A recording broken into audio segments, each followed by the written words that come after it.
ہمارے چینل تبلیغ T V کو ضرور سبسکرائب کریں اور نئی اپڈیٹس کے لیے گھنٹی کے بٹن کو ضرور دبائیں۔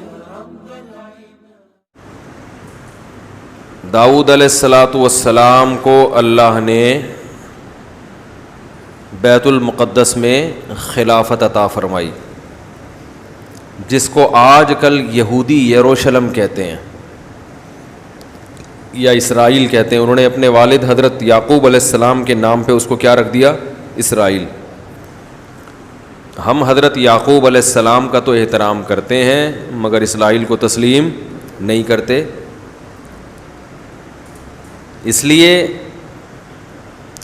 کہ جب اقوام متحدہ وجود میں آ گئی اور تمام ملکوں کی دیواریں بارڈر تقسیم ہو گئے، پوری دنیا نے اس کو تسلیم کر لیا، تو کسی بھی ملک کا کسی دوسرے ملک پہ قبضہ کرنا یہ بین الاقوامی قانون کی روح سے اللیگل ہے۔ امریکہ کو ہم تسلیم کرتے ہیں، برطانیہ کو تسلیم کرتے ہیں، انڈیا کو تسلیم کرتے ہیں، لیکن ہم اسرائیل کو تسلیم بولو بھائی نہیں کرتے۔ وجہ اس کی یہ ہے کہ جب آپ بین الاقوامی لاء کی خلاف ورزی کرتے ہیں تو پھر دوسرا بھی کرے گا، پھر تیسرا بھی کرے گا۔ دیکھو گھر میں ابا بچوں کو جب کام کہتے ہیں، بڑا بیٹا اگر بات نہیں مانتا تو ابا بیٹے سے کہتا ہے کہ پھر چھوٹا بھی تجھے دیکھ کے بگڑ جائے گا، ایسا ہی ہے نا۔ قانون سب کے لیے ایک جیسا ہونا چاہیے۔ ایسا نہیں ہو سکتا کہ والدین جیب خرچی کے پیسے ایک بچے کو دیں دوسرے کو نہ دیں۔ وہ کہے گا ابو اس کو کیوں دیے مجھے کیوں نہیں دے رہے۔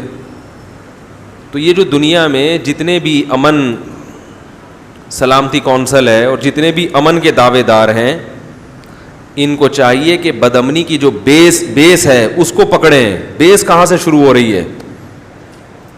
بیس اسی سے شروع ہو رہی ہے کہ بین الاقوامی لاء کو اس کی دھجیاں اڑائی جاتی ہیں، طاقتور قومیں اس لاء کی مخالفت کرتی ہیں اور قانون کا پابند صرف کمزور قوموں کو بنایا جاتا ہے، تو یہاں سے دنیا میں امن خراب ہوتا ہے۔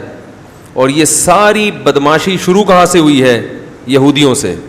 اسرائیل کا مسئلہ اگر دنیا میں کھڑا نہ ہوتا تو آج دنیا میں بدامنی نہ ہوتی، تو وہ سارا اسی کی بیس پہ معاملہ خراب ہوا ہے۔ اور اسی کا آج ہم نے جو سورہ مائدہ پڑھی ہے اس میں اللہ نے اس کا تذکرہ بھی کیا، وَيَسْعَوْنَ فِي الْأَرْضِ فَسَادًا، ہمیشہ زمین میں کیا کرتے رہیں گے؟ فساد، سکون سے چین سے دنیا کو بیٹھنے نہیں دیں گے۔ تو یہی ہو رہا ہے۔